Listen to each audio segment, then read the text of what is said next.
প্রশাসনের বাইরা, এখন আর আপনাদের লাগবে না। আমি গত বছরও মনে হয় জেল থেকে বের হওয়ার পরে পাবনা দারুল আমান ট্রাস্টে অনুষ্ঠান ছিল, আপনারা আমার আসতে দেন। কার ইশারায় দেননি আমরা জানি, সে মানুষগুলো কই? আজকে আসেন তো, এটা মাইক ছেড়ে দিলাম, নেন, কেড়ে নেন। আজকে আপনি এমন জায়গায় আছেন জনসম্মুখে আর আসার ক্ষমতা নেই, অথচ ইমান যাদের সত্যিকার অর্থে আছে, এই যে হাদিস বললাম, ভালো কাজ দেখলে যাদের ভালো লাগে, অন্যায় দেখলে যাদের কাছে খারাপ লাগে, এদের ইমান আছে। এই ইমান অনুযায়ী এবং যারা এলেম পায়, এলেম অনুযায়ী মডেল মাদ্রাসার আয়োজনে বেড়া সরকারি কলেজ ময়দানে মহাবিশ্বের মহাবিশ্ব আমাদের মালিক, আমাদের মনির মহান রব্বুল ইজ্জাত ওয়াল জালালের মুখের পবিত্র বাণী কোরআনে কারীম তাফসীর ও কোরআন মাহফিলের স্বনামধন্য সভাপতি হাফেজ মাওলানা ওয়াসিম মাহমুদ, পরিচালক অত্র মাদ্রাসা, এ মাহফিলের প্রধান অতিথি পাবনা কৃতি সন্তান, অত্র এলাকার সর্বজন শ্রদ্ধাভাজন ব্যক্তিত্ব জনাব ডাক্তার আব্দুল বাসিত দামাত বারকাতুহুল আলিয়া, মঞ্চে বসা আছেন ইসলাম বিশ্ব ইসলামী আন্দোলন বাংলাদেশ জামাত ইসলামীর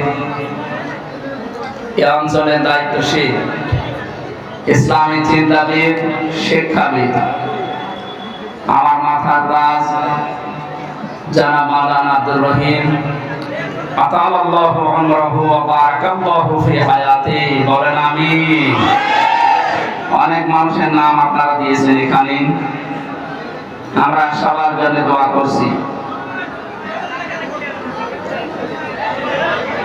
এখানে উপস্থিত আছেন বিশিষ্ট রাজনীতিবিদ, সমাজসেবক আলহাজ ফজলুর রহমান ফকির, ভিপি মোহাম্মদ শামসুর রহমান সহ অনেক মানুষের নাম দিয়েছেন, আমরা একবার দোয়া করছি, সময় কম তো।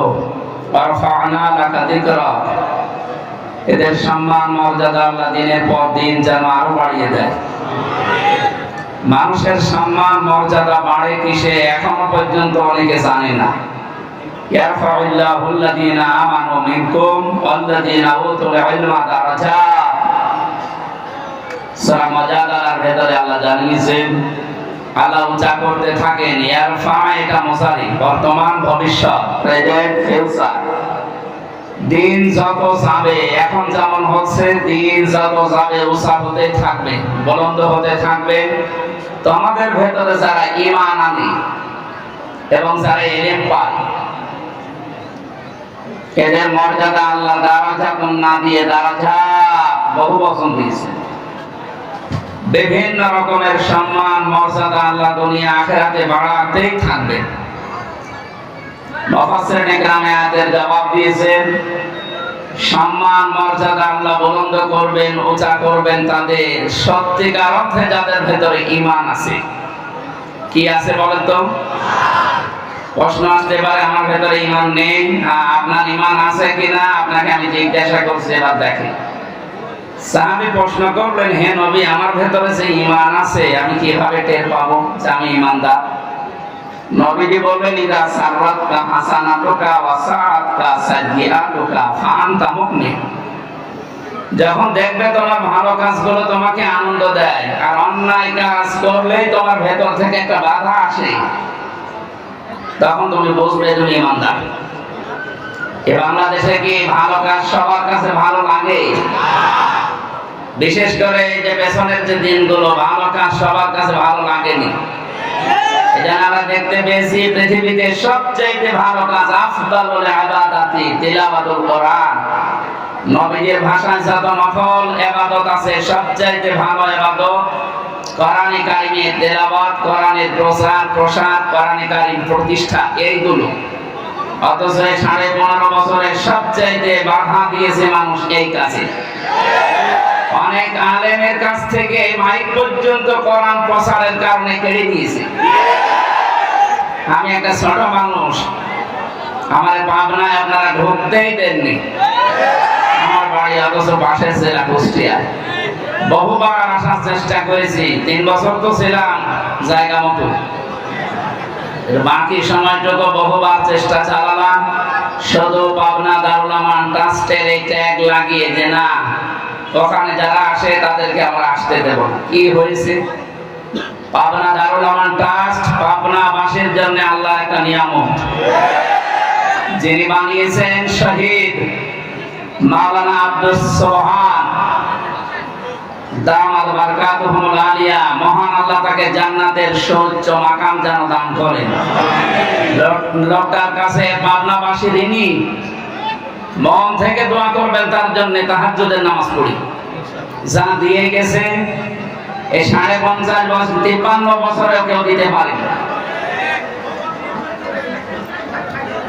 বাংলাদেশের এই পাবনা জেলার বিশেষ করে বেড়া সাথিয়ায় আসলে মনে পড়ছেন বিশ্ব ইসলামী আন্দোলনের অন্যতম সৈনিক, আমাদের অভিভাবক শহীদ মরহুম মাওলানা মতিউর রহমান নিজামী রহমাতুল্লাহ আলাইহি। আল্লাহ তার কবরটাকে জান্নাতুল ফেরদাউস বানিয়ে দেন। এই পাবনা দারুল আমান ট্রাস্টে যিনি কথা বলতেন, আন্তর্জাতিক খ্যাতি সম্পন্ন মুফাসসির কোরআন শহীদ আল্লামা দেলাওয়ার হোসাইন সাইদি রহমাতুল্লাহ আলাইহি। আমি একটা দিন পেয়েছিলাম জেলখানার ভেতরে মাত্র 10 মিনিটের জন্য। আমাকে 8-10টা নসিহত করেছিলেন, আমার মনে আছে এখনো। আপনাদের জন্য আমি সামনে যদি সময় হয় ওগুলো ডেলিভারি দেবো ইনশাআল্লাহ। আল্লাহ তার জীবনের ভালো কাজ যেগুলো কোরআনের সাথে সম্পৃক্ত যেন কবুল করে নেন। মানুষ হিসাবে মানুষগুলোর জীবনে অন্যায় ছিল, এটা আমরা স্বীকার করি। মানুষ বলতে ভুল আছে, সুতরাং যাদের নাম নিলাম এই মানুষগুলোকে আল্লাহ যেন তার গফফার নামের খাতিরে সত্যি মাফ করে দেন। বলেন আমিন। এই কি আসছে? আপনার মানুষ তো এরকম না। আরে ভাই, এটা তো রাজশাহী বিভাগ। কালকে ছিলাম লালমনের হাট মাঠ গ্রামে, ওইটা ছিল রংপুর বিভাগ। ওই বিভাগের মানুষের নামে একটা ঝামেলা আছে। কি বলেন তো? সম্মানিত মা বোনেরা, আমরা মনে হয় কোন জায়গায় আছেন আমি জানি না, এখানে আছেন, আপনাদের জায়গা হচ্ছে না। আপনারা একটু সামনের দিকে যদি জায়গা থাকে, 1 হাত জায়গা থাকলেও, 1 বিঘা জায়গা থাকলেও একটু চেপে বসে। এটা এখন জান্নাতের বাগান হয়ে গেছে। আপনারা যেখানে আছেন আমরা আছি, যদিও এটা কলেজের ময়দান, কিন্তু এটা এখন জান্নাতের বাগান। নবীজি বলেন, দুনিয়ার এই ময়দানে কে যদি কাউকে একটু জায়গা করে দেয় বসা, আল্লাহ নিজে জান্নাতের ভেতরে তার জন্য জায়গা করে দেবেন। সুতরাং আপনাদেরকে আমরা আহ্বান জানাচ্ছি, একটু নড়ে টড়ে তাদেরকে একটু বসতে দেন। মঞ্চে বসা ওলামায়ে কেরাম, সামনে বসা মুসলমান ভাইরা, পর্দার আড়ালে সম্মানিতা মা এবং বোনেরা, প্রশাসন দেখলাম এসেছে বহু, প্রশাসনের ভাইরা। এখন আর আপনাদের লাগবে না। আমি গত বছরও মনে হয় জেল থেকে বের হওয়ার পরে পাবনা দারুল আমান ট্রাস্টে অনুষ্ঠান ছিল, আপনারা আমার আসতে দেন।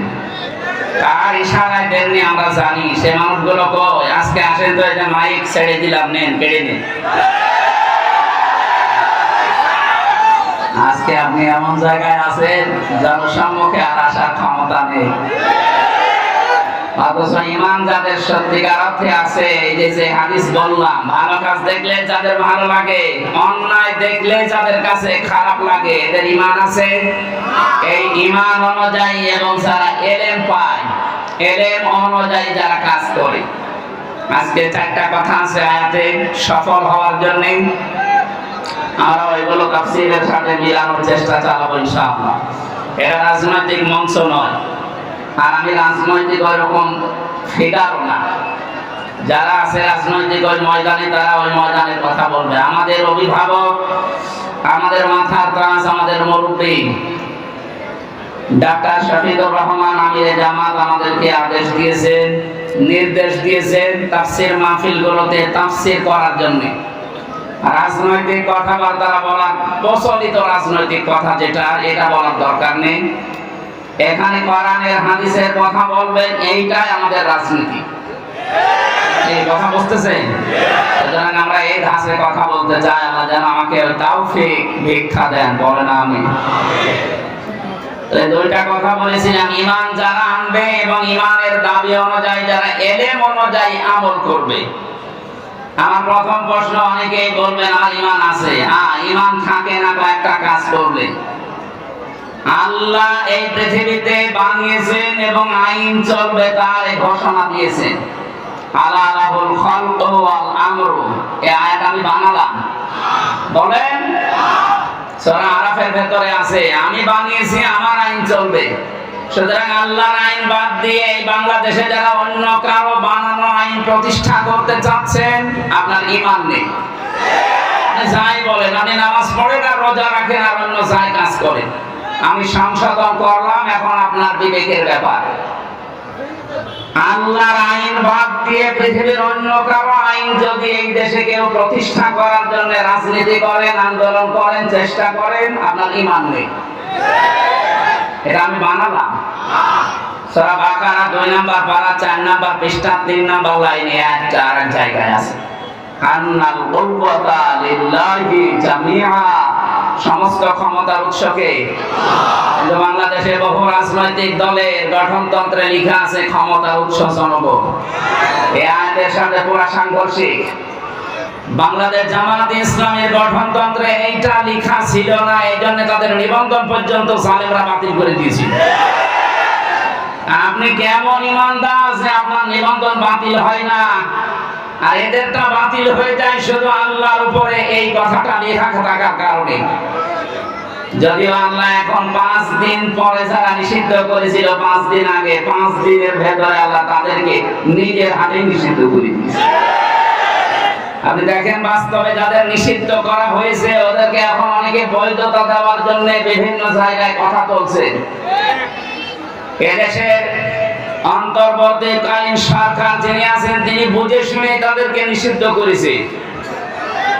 এদের নিষিদ্ধ হওয়ার পেছনে 100 কারণ আমার এই মোবাইলে আছে, 100। ওদেরকে বৈধতা দেওয়ার একটা কারণ আপনার কাছে নেই। যারা জাতি বর্ণ ধর্ম কিচ্ছু দেখে না, মানুষ পেয়েই কুপিয়ে মারে। এই যে বিশ্বজিৎকে ও দেখেছিল যে একে দেখেছিল যে হিন্দু বেটা কিনা, আমার সাথে ওই সাহস ছিল ছেলে। বললাম ভাই আপনি একটা হিন্দুকে ছাড়লেন না, বলছে মাথায় আমাকে এই চিন্তা ঢুকিয়ে দিয়েছে উপরে যারা ছিল যে মেরে ফেলা লাগবে, শিবির পেলে আমি মারতাম। ও আমার বারবার বলছিল যে ভাই শিবির মিবির কি, আমি তো মুসলমানই না, আমি ফুল হাতা, আমি হাফ হাতার না। ফুল হাতা বসে এটা আমিও বুঝতাম না, ওই সময়ের মুখ থেকে শুনলাম। আমাদের যিনি জেলা ছিল উনিও ফুল হাতা, দেবদুলাল, নাম শুনেই বোঝা যাচ্ছে যে সাদা ফুল হাতায় হবে। বলেন তো একটা হিন্দু মানুষ তাকে আপনি শিবির বলে মেরে ফেললেন। এরকম একটা দুইটা না, জাহাঙ্গীরনগর বিশ্ববিদ্যালয়ে 100টা মহিলার ইজ্জত নষ্ট করার পরে সেঞ্চুরি করে যারা মিষ্টি বিলাতে পারে এরা কারা? এদেরকে আপনি নিষিদ্ধ করার 100 কারণ আমি জানি। বৈধতা দেওয়ার একটা কারণ বলেন তো যে হ্যাঁ এই কারণে তাদের বৈধতা দেওয়া যায়, বলেন। সুতরাং যারা চিন্তা ভাবনা করেছে, আমি চাই মানুষ হত্যার সাথে দেশে যারা জড়িত, বিশেষ করে গণহত্যার সাথে 2006 সালের 28শে অক্টোবর থেকে শুরু করে 24 সালের আগস্টের 5 তারিখ পর্যন্ত যত হত্যা হয়েছে এর সাথে যারা জড়িত তাদের নিষিদ্ধ করা লাগবে। মানুষ হত্যাকারী যারা, এরা আল্লাহর কাছে সবচাইতে ঘৃণিত, এরা আল্লাহর অপছন্দনীয় লোক। সূরা নিসা 93 নম্বর আয়াতে আছে 4টা শাস্তির কথা আল্লাহ দিয়েছে যারা মানুষ হত্যা করে। ওমা ইয়াকতুল মুমিনা মুতাআম্মিদান ফাজাযাউহু জাহান্নাম। 1 নম্বরে তাদের পুরস্কার আল্লাহ জাহান্নামে দেবে। 2 নম্বরে আল্লাহ রাব্বুল আলামিন বলেন ফাজাযাউহু জাহান্নাম খালিদান ফিহা।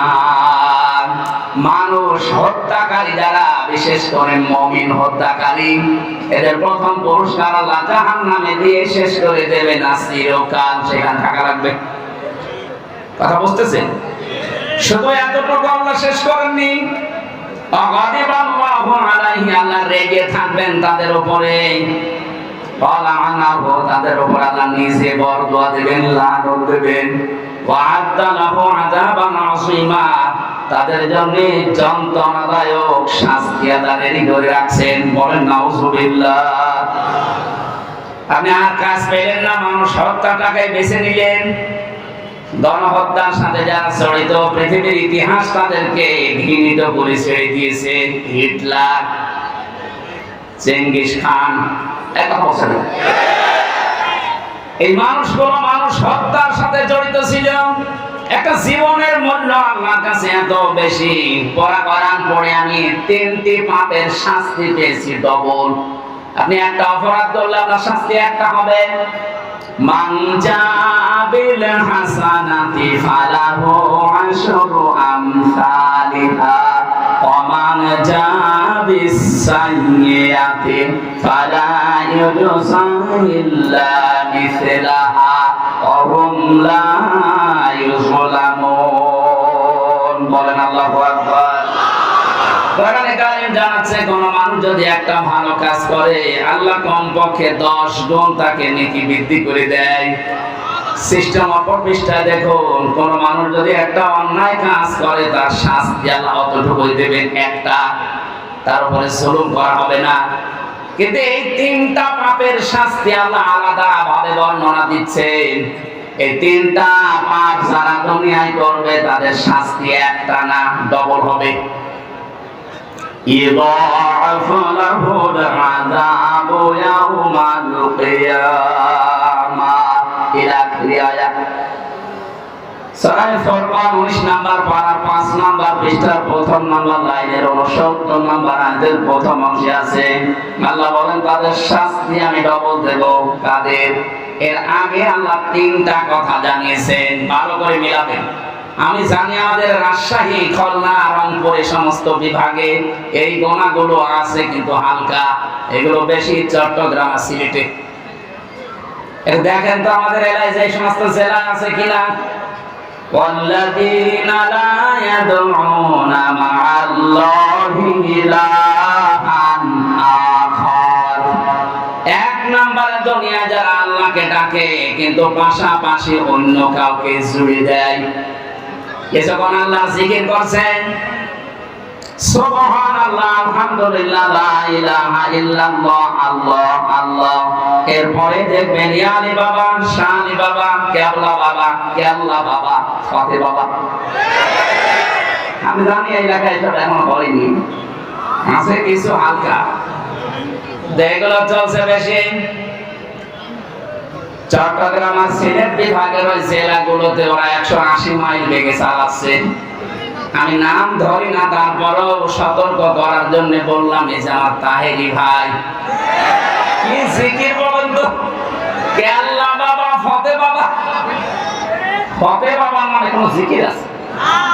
এখানে শব্দ ছিল মা'আল্লাহি ইলাহান আখারা, আল্লাহকে ডাকে না তা না, ডাকে, তার সাথে সাথে অন্য কাউকে যারা ডাকে, তাদের শাস্তি হবে কয়টা? বলেন, ডবল হবে, ডবল। যেটা রেকর্ড হচ্ছে, এটা সারা বাংলাদেশে কালকে ছড়াবেন। যারা জেনে হোক না জেনে হোক এই গোনায় আছেন, আপনি এখনই থামবেন। আল্লাহ বাদে অন্য কারো জিকির করা মানুষের জন্য জায়েজ নেই। এমনকি নবীজিরও জিকির হবে না, নবীজির দরুদ হবে। কথা বুঝতেছেন? যেখানে নবীজির জিকির করা জায়েজ নেই, কিসের কেল্লা বাবা, কিসের ফতে বাবা? আজকে থেকে সতর্ক হবে। এই ধান্দায় কিন্তু মানুষকে জাহান্নামে নিয়ে যাচ্ছে। এরপরও যদি আপনি সতর্ক না হয়ে ওদের মতো জিকির করেন, যান, আপনাকে আমি আর ফেলে দিচ্ছি। 2 নম্বরে, ওয়ালা ইয়াকতুলুনান নাফসাল্লাতী হারামাল্লাহু ইল্লা বিল হক। অন্যায়ভাবে যাদেরকে হত্যা করা হয়, 2024 সালের 5 আগস্টের আগ পর্যন্ত যাদেরকে মারা হয়েছে, একটা আদালত কর্তৃক নির্দেশনা ছিল। আপনি কোথায় পেলেন? যেভাবেই হোক আপনি মেরে ফেলেছেন, আর মানুষ হত্যা করার জন্য আপনার শাস্তি হবে আল্লাহ বলছেন ডবল। কথা বলে না কেন? আজে মানুষগুলো এখনো পর্যন্ত বিশ্বের মডেলদের স্বীকৃতি পাওয়ার জন্য বিভিন্ন মিথ্যা কথা মানুষকে শোনাচ্ছে। বিশেষ করে ৮-১০ দিন এটা বেশি চলছে। যারা দুই বোন মিলে পালিয়ে গেছে, ওরা দুইজনই এখন বিশ্বের মানুষকে কথা জানাচ্ছে যে আমরা নির্বাচিত ছিলাম, আমাদেরকে উৎখাত করা হয়েছে। এটা ডাহা মিথ্যা কথা। আপনি যদি এখন কোন ঘোড়াকে জিজ্ঞাসা করেন যে 15.5 বছরে বাংলাদেশে নির্বাচন হয়েছে, ও হাসবে, কথা বলবে। 15.5 বছরে নির্বাচন হইল কবে? 154 জন নির্বাচনের আগেই তো ঘোষণা হয়ে যায়, যেখানে 151 জন হলে সরকার গঠন করা যায়। কথা বলে না কেন? তার মানে ওই নির্বাচন হয়নি। দ্বিতীয় যেটা দেখলাম, দিনের ভোট রাতেই হয়ে গেল, নির্বাচন হলো কখন? আর বাকি আমি তো জেলে ছিলাম, আমি জানি না। আমার মনে হয় বাকিটা ওইরকম আল্লাহ রাস্তায় গেছে। কথা বলে না? এইরকম ডাহা মিথ্যা কথা একটা হাসি মানুষ বলতে পারে? পারে। ওইরকম হাসি হলে পারে।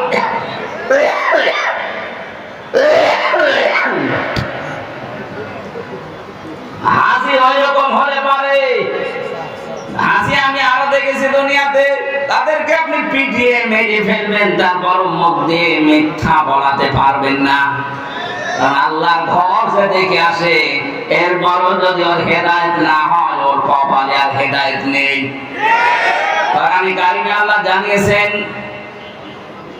ইন্না আওয়ালা বাইতি উযিআ লিন-নাসি লাল্লাযী বিবাক্কাতা মুবারাকান ওয়া হুদাল লিল আলামিন। এই পৃথিবীর প্রথম ঘর এই কাবা, যেটা মক্কা মক্কায় অবস্থিত। এর ভেতরে মোবারক কিছু জিনিস দেওয়া আছে, বরকতময় জিনিস আছে। এই কাবাকে আল্লাহ বরকতময় করে দিয়েছেন। শুধু না, ওয়া হুদান লিল আলামিন, বিশ্বের মানুষের জন্য এটা একটা হেদায়াত। এটা কি? কাবা শরীফ দেখে আসার পর আপনি মিথ্যা ছাড়তে পারেন না, তার মানে আপনার কপালে হেদায়েত নেই। কথা বলেন না কেন? এরপরের শব্দে আল্লাহ যেটা জানিয়েছেন, ওই শিক্ষা দেওয়ার জন্য আমি পয়েন্টটা আনলাম, ভালো করে শুনবেন। কোরআনে কারিমে আছে, ওয়া মান দাখালাহু কানা আমিনা। এই কাবার মর্যাদা এত বেশি আল্লাহর কাছে, কোন মানুষ যদি কাবার চত্বরে আসতে পারে, আল্লাহ তাকে নিরাপত্তা দিয়ে দেয়। আপনি বলছেন, এখন আমি কি বলতে চাই, এবার আমি বোঝাচ্ছি। কাবার এলাকায় গেলে নিরাপত্তা দেয় কে? আরো জোরে। ওখানে ঘর আছে কার? আরো নিদর্শন আছে, ফিহি আয়াতুম বায়্যিনাতুম মাকামু ইব্রাহিম। ওখানে বহু নিদর্শন আল্লাহ আছে, স্পষ্টতার ভেতরে মাকাম ইব্রাহিম একটা। আমি যেটা এই আয়াত থেকে শিক্ষা দিতে চাই, প্রায় 8টা-9টা তাফসীর আমি মিলিয়ে বের করেছি। কাবার চত্বরে আল্লাহর নিদর্শন আছে, আল্লাহর আইন ওখানে চলে। আইন চলে কার? আর জোরে বলেন।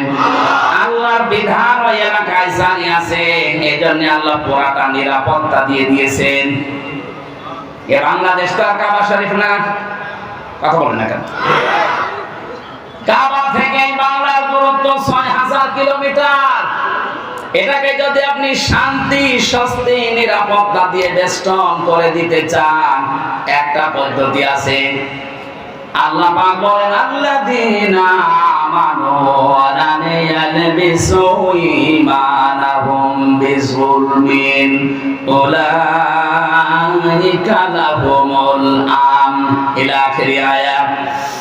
সূরা আন-নাম 82 নম্বর আয়াতের প্রথম অংশে আছে, তোমরা যারা ঈমান আনবে আর ঈমানের সাথে যদি জুলুমকে মিশ্রণ না করো, এখানে জুলমিন আই শিরকিন, নিজের ঈমানের সাথে যদি শিরক মিশ্রণ না করো, আমি আল্লাহ নিজে বলছি উলাইকা, এইভাবে আল্লাহ দেখিয়েছেন। এটা ইসমে ইশারা। আল্লাহ পাক বলেন এই হাতের আমার কুদরতি হাত, এভাবে ইঙ্গিত দিয়ে পাবনা বেড়া কলেজ ময়দানে যারা বসে আছে তাদেরকে আমি বলছি, এই মানুষগুলো যদি তাদের ঈমানের সাথে শিরকের জুলুমের মিশ্রণ না করে, আমি আল্লাহ নিজে গ্যারান্টি দিলাম তাদেরকে আমি আল্লাহ নিজের পক্ষ থেকে নিরাপত্তা দিয়ে দেব। কাবার চত্বর নিরাপত্তা দেয় কে? আরো জোরে। আমাদের এই ৫৬,০০০ বর্গ মাইল যদি আমরা নিরাপত্তার বেষ্টনী দিতে চাই, এই মুহূর্তে বাংলার জনগণকে সিদ্ধান্ত নেওয়া লাগবে শিরকের সাথে জুলুমের সাথে আমার ঈমানকে আমি মিশ্রণ ঘটাবো না। আল্লাহর ওয়াদা সত্য না মিথ্যা? আপনি একটু মিলিয়ে দেখেন, আমাদের ঈমান যাই আছে যদি শিরক না থাকে ঈমানের সাথে, যতটুকু ঈমান আছে ঈমানে আল্লাহ আমাদের শান্তি, স্বস্তি, নিরাপত্তা দেবেন। উলাইকা লাহুমুল আমন, তাদের জন্য আমার নিরাপত্তা। সুতরাং আমরা চাই আমাদের যাদের শিরক আছে এই শিরক আমরা ঈমানের সাথে যেন মিশ্রণ না করি। এই জন্য দ্বিতীয় পয়েন্ট আমি এ পর্যন্ত এনেছি। বাংলাদেশে যারা বলেন আমার ঈমান আছে, না আপনার ঈমান নেই, কারণ আপনি ক্ষমতার উৎস জনগণকে মনে করেন এটা শিরক। ক্ষমতার উৎসকে একটা দুইটা না, ভরি ভরি আয়াতে আল্লাহ এই ঘোষণা দিয়েছেন, কুলিল্লাহুম্মা মালিকাল মুলকি তুতিল মুলকা মান তাশা। এই আয়াত যারা পড়ে, এই আয়াত যারা বোঝে, এরপরও যদি বলে ক্ষমতার উৎস অন্য কেউ, সে মুশরিক। আরো জোরে বলেন। সুতরাং আমরা যারা জেনে হোক না জেনে হোক এই শিরকে আছে, এক্ষুনি আপনার আকীদা, ঈমান, বিশ্বাস পাল্টাবেন। যারা আজ বলেন বাংলাদেশ জামাতে ইসলামী এদের আকীদা ঠিক নেই, এদের আকীদা যদি ঠিক না থাকবে এটা তাদের গঠনতন্ত্রে লেখা থাকতো না যে ক্ষমতার উৎস আল্লাহ। এই কথা বলেন না কেন? আন্দাজে উল্টা পাল্টা ফতোয়া দিয়ে মানুষের কাছে তাদের কালা করতে চান। এটা মিথ্যা অপবাদ কারো উপরে চাপিয়ে দেওয়া, তার উপরে জুলুমের নামান্তর। বাংলার বহু আলেম নাম নিয়ে আবহমান কাল থেকে দেশে ইসলামী আন্দোলন একামতের দিনের এই নেতা কর্মীদের ঘায়েল করার জন্য অস্ত্র হিসাবে ব্যবহার করছে। এটা ডাহা, মিথ্যা। আমরা চাই আমাদের যাই জ্ঞান আছে কাজে লাগান, কিন্তু এই মানুষগুলোর উপরে জুলুম করবেন না। এটা আপনি জুলুম করছেন জেনে বুঝে। আপনি দেখতে পেলেন ওদের আকীদা ঠিক আছে, এই কারণে জালেমরা নিষিদ্ধ করে দিল। আকীদা যদি ঠিক না থাকে তাহলে আপনারটা ঠিক নেই, আপনারা তো নিষিদ্ধ করে না। একবার বসে না কেন? আমরা এই দেশে আল্লাহ একমাত্র ক্ষমতার উৎস মানি যারা, তারাই বিপদে আছি আর বিপদে থাকবো, এইটাই বাস্তবতা। আমরা এগুলো কি আর করছি না, কারণ আমাদের মালিক যিনি, ক্ষমতার মালিক যিনি, আমরা যেদিন বিশ্বাস করেছি সেদিন এগুলো সব মাথায় চাপিয়ে দিয়েছি। ডোন্ট কেয়ার, কিছুই মনে হয় না। যেদিন এই রাস্তায় আসার সময় বলেছি ইন্না সলাতি ওয়া নুসুকি ওয়া মাহইয়ায়া ওয়া মামাতি লিল্লাহি রাব্বিল আলামিন। কিসের জেল, কিসের জরিমানা, কিসের আয়না ঘর? তাম দুনিয়াকেও যদি কেউ আয়না ঘর বানিয়ে ফেলে, আয়াত যারা বিশ্বাস করে আকীদা নিয়ে, ঈমান নিয়ে পড়েছে, তাদেরকে পেছনে হটানো যাবে না। এই কথা শোনা লাগবে ভাই।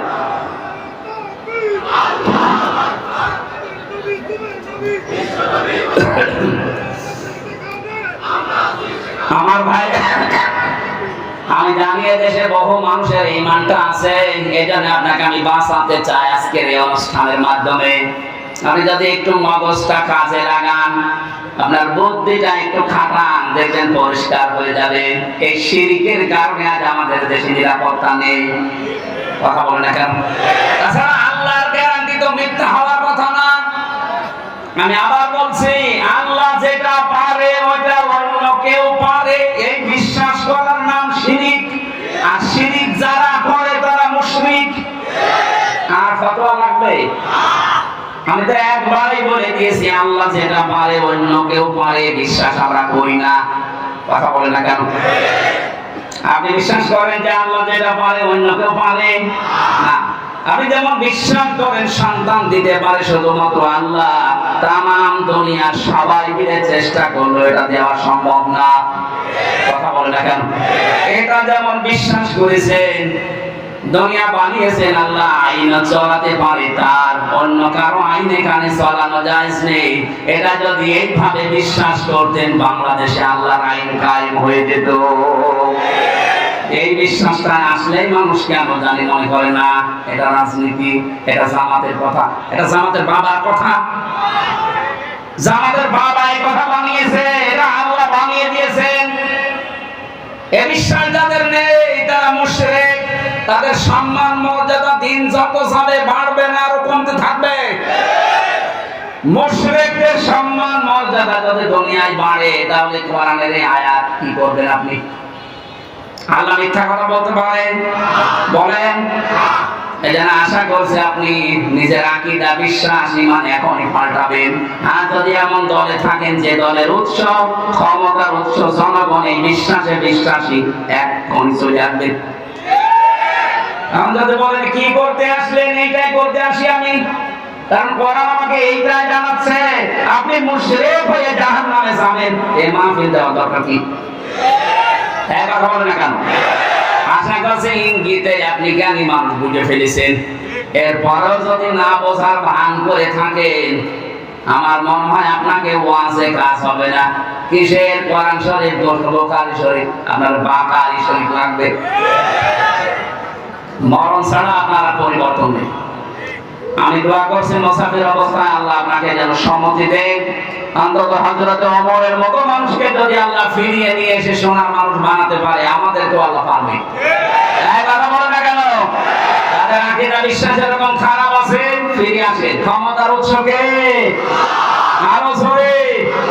যখন এই দেশে ৯৬% মুসলমান এই বিশ্বাসটা ১০০% আল্লাহকে দেখাতে পারবে, কাবার মতো এই ৫৬,০০০ বর্গ মাইল নিরাপত্তা আল্লাহ নিজে দেবে। আল্লাহ দিতে পারবে না? পারবে ইনশাআল্লাহ। ওই বিশ্বাস নিয়ে আজকে কোরআন কারীমের তেলাওয়াতকৃত আয়াতে প্রবেশ করছি। সূরা হজ ৭৭ নম্বর আয়াত পড়েছি। সফলতার মাপকাঠি আল্লাহ এখানে বর্ণনা দিচ্ছেন। আমরা সফল হতে চাই না? আল্লাহ রাব্বুল আলামিন বলেন ইয়া আইয়ুহাল্লাযীনা আমানু, ওহে যারা ঈমানের দাবি করো, খুব ভালোবাসা নিয়ে বলছি তোমাদেরকে। কোরআন শরীফে আল্লাহ এই আয়াতটা দিয়েছেন ৮৯ জায়গায়। ৮৯ বার ঈমান যারা এনেছে তাদেরকে আল্লাহ এই আদর দিয়ে ডাক দিয়েছেন ইয়া আইয়ুহাল্লাযীনা আমানু। বলেন আল্লাহু আকবার। এত আদর করে আল্লাহ ডাক দিলেন ইরকাউ, রুকু করো, ওয়াসজুদু, সিজদা করো, ওয়াবুদু রাব্বাকুম, তোমার রবের ইবাদত করো, ওয়াফআলুল খায়রা, ভালো ভালো কাজ করো, লাআল্লাকুম তুফলিহুন, আশা করা যায় জীবন সফল হয়ে যাবে। এর ওয়াজটা করলেন কে বলেন তো? নাকি আমি ওয়াজ বানালাম? তাহলে আমাদের এখন সফলতার মাপকাঠি প্রথম জীবনে আমাদের রুকু থাকা লাগবে। রুকু মানে কি? না, রুকুর ৯৯টা অর্থ আছে। কোন মানুষকে আল্লাহ রাব্বুল আলামিন কোরআনে কারিমে সূরা বাকারার ভেতরে এসেছে ওয়াকিমুস সালাতা ওয়া আতুস যাকাতা ওয়ারকাউ মা'আর রাকিবিন। দুনিয়াতে নামাজ কায়েম করো, সম্পদ থাকলে যাকাত আদায় করো, আর রুকুকারীদের সাথে রুকু করো। তার মানে দুইটা অর্থ এখানে। এক নম্বরে জামাতবদ্ধ হয়ে জামাতের সাথে নামাজ পড়ো। দুই নম্বরে আল্লাহর বিধানকে এই জামাতে নামাজ পড়তে গিয়ে যে ২৭টা শিক্ষা পাওয়া যায়, ওগুলো ব্যক্তি, পরিবার, সমাজ, রাষ্ট্রে দাঁড় করাও। করে বলেন সুবহানাল্লাহ। ২৭টা বিষয় আমি পেয়েছি তাফসীরে এই রুকু শব্দের ভেতরে। আপনি যদি সত্যি আল্লাহকে রুকু দিতে চান এটা আল্লাহর একটা বিধান। এই বিধান পালন করতে গিয়ে যেমন কাতারবদ্ধ হয়েছেন, কোন দল মত দেখেছেন? আর জোরে বলেন। রুকু আল্লাহর বিধান পালন করার জন্য যখন আপনি দাঁড়িয়ে যান, কেউ কি এই চিন্তা করে দাঁড়ায় যে আমার দুই পাশে যারা দাঁড়াবে শুধু জামাত ইসলাম দাঁড়াবে, অন্য কেউ দাঁড়ালে আমি ওর পেছনে দিয়ে দেব? কথা বলে না কেন? এখানে যেমন আপনার মন উদার, আল্লাহ এইটাই আপনাকে পরিবার, সমাজ এবং রাষ্ট্রে দেখাতে চাই।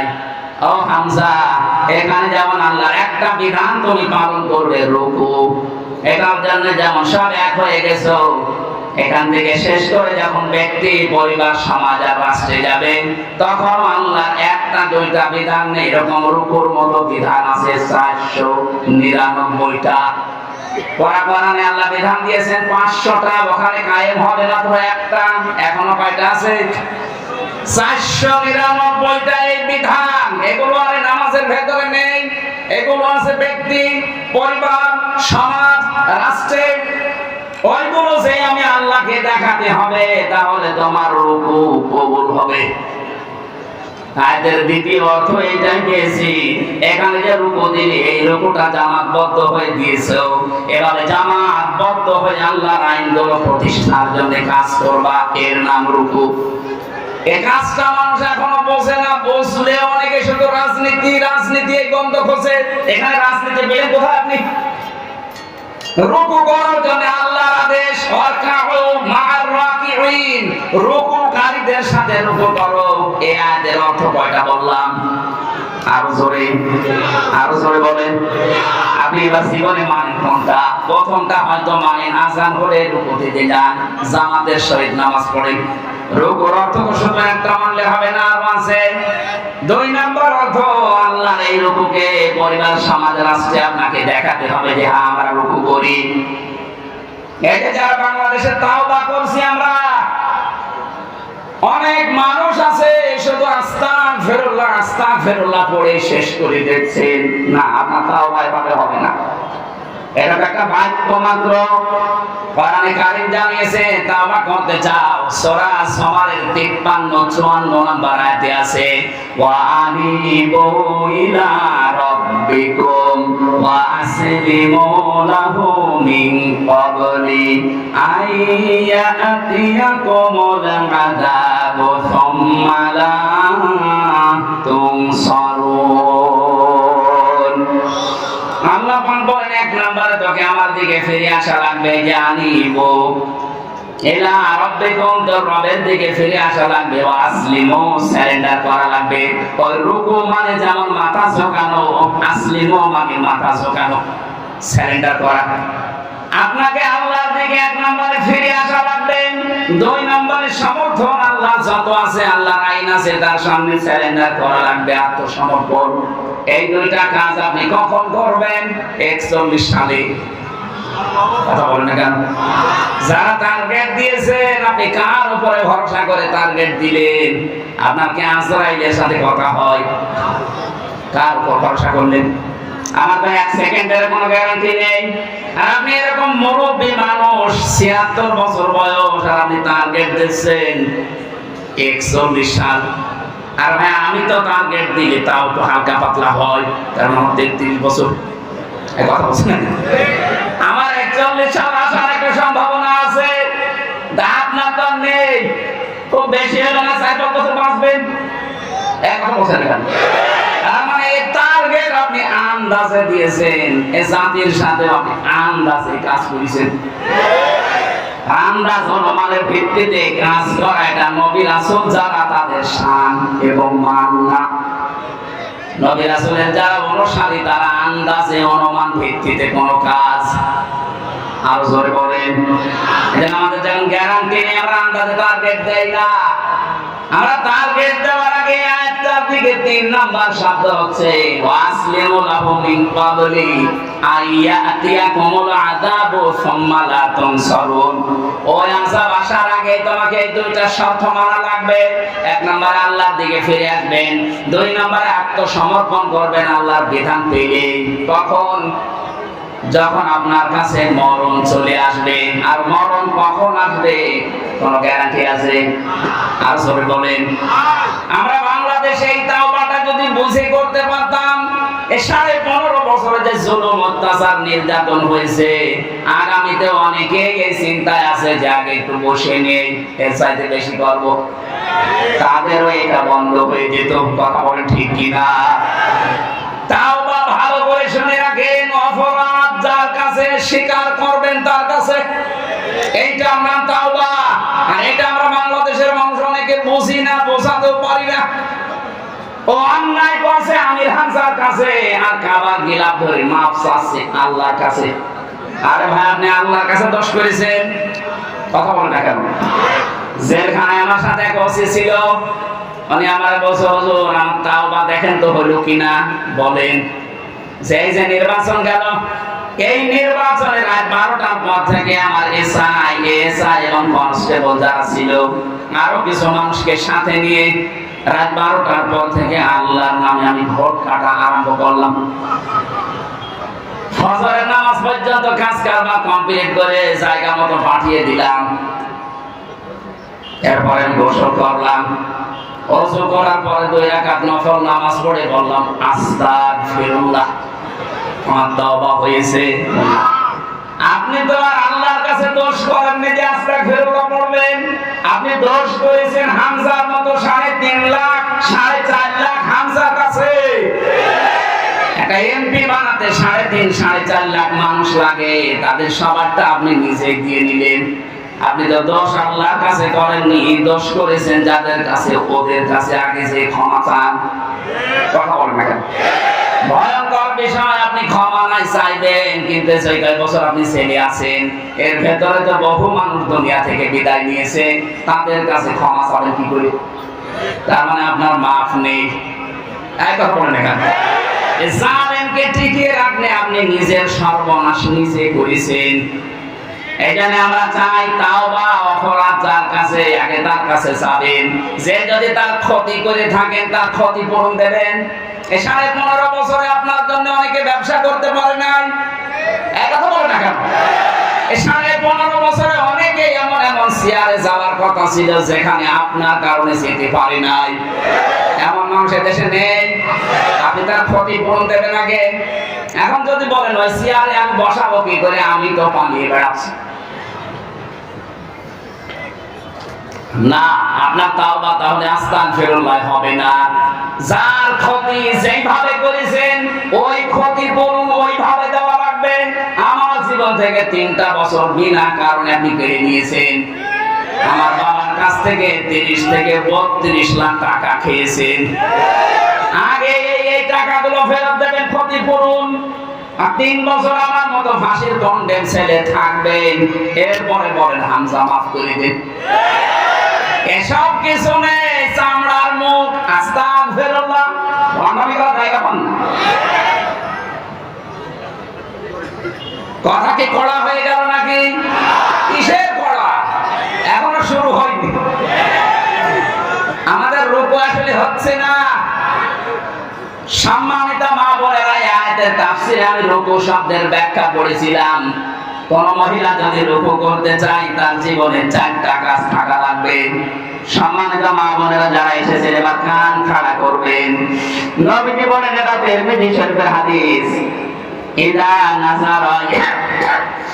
নাসারা ইলাইহা সাররাতুহু, যখন তার স্বামী তার দিকে বাইরে থেকে এসে তাকাবে, স্বামীকে আনন্দ দেবে। আপনাকে আল্লাহ এমন এমন জিনিসপত্র শরীরে দিয়েছে, স্বামীকে আনন্দ দেওয়ার জন্য ওইগুলো যথেষ্ট। আপনি আনন্দ দেন স্বামী বাদ দিয়ে দেবরকে, দোলা ভাইকে, না। আপনি নামাজ পড়ে রোজা রেখে কালো বোরকা পরে মনে করছেন আমি জান্নাতি। কিসের জান্নাত আপনার? স্বামী আসলে আপনাকে স্বামীকে সাররাতুহু, তাকে আনন্দ দেওয়া লাগবে। সে যেভাবেই হোক, অঙ্গ ভঙ্গি দিয়ে হোক, সাজগোজ দিয়ে হোক, যদি দরকার কাঁতো কুতো দেওয়া লাগে তাও দেবে। গড়ে মানুষ কাঁতো কুতো দিয়ে হবে না, অন্য কিছু করা লাগবে। 2 নাম্বার, আইদা বাবা আনহা হাফিজাতুহু, স্বামী যখন বাইরে চলে যাবে তখন তার সম্পদ, তার সন্তান, আপনার ইজ্জত, আপনার সম্ভ্রম আপনার লজ্জাস্থান, আপনার শরীর, এগুলো হেফাজত করে রাখবেন। এটা নেককার মহিলার 2 নাম্বার গুণ। অথচ হাজারো আল্লাহ মানুষ মনে হয় স্বামী বাইরে চলে গেলে মনে হয় দিন পেয়েছে। মোবাইলে সারাদিন কার সাথে আল্লাহর রাস্তায় গল্প করে। অথচ মেয়ে লোক মোবাইলে কোন ভাষা নিয়ে কথা বলবে আল্লাহ সেই ভাষা পর্যন্ত দিয়েছে। সূরা আহজাবের 32 নম্বর আয়াত, হে মেয়েরা, যদি মোবাইলে হোক, পর্দার আড়াল থেকে হোক, হিসাবের বাইরে থেকে কথা বলতে চাও, কথা বলবা সঠিক, মিথ্যা কথা বলবা না, কিন্তু ভাষা হবে রুক্ষ সূক্ষ্ম, রাগ রাগ ভাব। এটা আপনার মোবাইলের কথা শুনলে মনে হয় অনেকে প্রেমে পড়ে যায়। একবার বলছেন, আশা করছি আপনি মোবাইলের ভাষা বুঝতে পেরেছেন, কিভাবে কথা বলবেন। আননোন নাম্বার যদি আসে ধরবেন, ধরার পরে সালাম দেবেন। এরপরে যদি দেখেন না যে খোকার বাবা না, তাহলে যে 14 জন পুরুষের সাথে দেখা করা যায়, যাচ্ছে ওই 14 জন না, আপনার বাবা, আপনার ভাই, এরকম 14 জন আছেন। সূরা নিসা 21 নম্বর 22 নম্বর আয়াতের তাফসীর দেখে নেবেন। এই 14 জন পুরুষ মানুষ বাদ দিয়ে পৃথিবীর কেউ, এমনকি কাবা শরীফের ইমামও যদি বল দেয়, কথা বলবেন সঠিক, মিথ্যা কথা বলবেন না, তো ভাষা করবেন এমন আপনার কথা শুনে যেন মনে করে আল্লাহ কি মহিলা না আজরাইল। আর যদি শাবনূরের কণ্ঠে কেমন আছেন বিআই সাহেব, ওইভাবে মোলায়েম কণ্ঠ দিয়ে শুরু করেন, ও মনে করবে কাজ হচ্ছে। 2-4 দিন, 8 দিন, 10 দিন, 1 মাস পরে দেখবেন আপনারা নিয়ে আল্লাহর রাস্তায় চিল্লায় গেছে। চিল্লা বলা ঠিক হলো না, আল্লাহর রাস্তায় চিল্লা। 3 নাম্বারটা বলার জন্য আমি হাদিসটা বলছিলাম। মেয়েরা এবার সাবধান, সম্মানিতা মা বোন যারা এসেছেন, আমি এটা বলার জন্য কিন্তু হাদিসটা এনেছিলাম। সত্যি কথা বলছি, অতুইনু আলা দীনি যাওজাতিহা। নবীজি বলেন, নেককার মহিলা রুকু করছে তো ওই মহিলা, যেই মহিলা তার স্বামীকে দ্বীনের কাজ করার জন্য সাহায্য করে, উদ্বুদ্ধ করে আর সময় দেয়।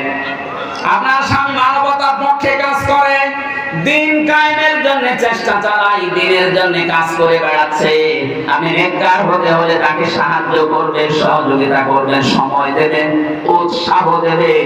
আপনার জন্য খাদিজার সাথে আল্লাহ জান্নাত রেডি করে রাখবে। এটা না আপনি আরো বাধা দেন, তুমি কি করো, আর মানুষের বর নেই, আর মানুষের বর আছে, আপনার বরের মতো না, আপনার বর তো একামতে দিনের একজন কর্মী।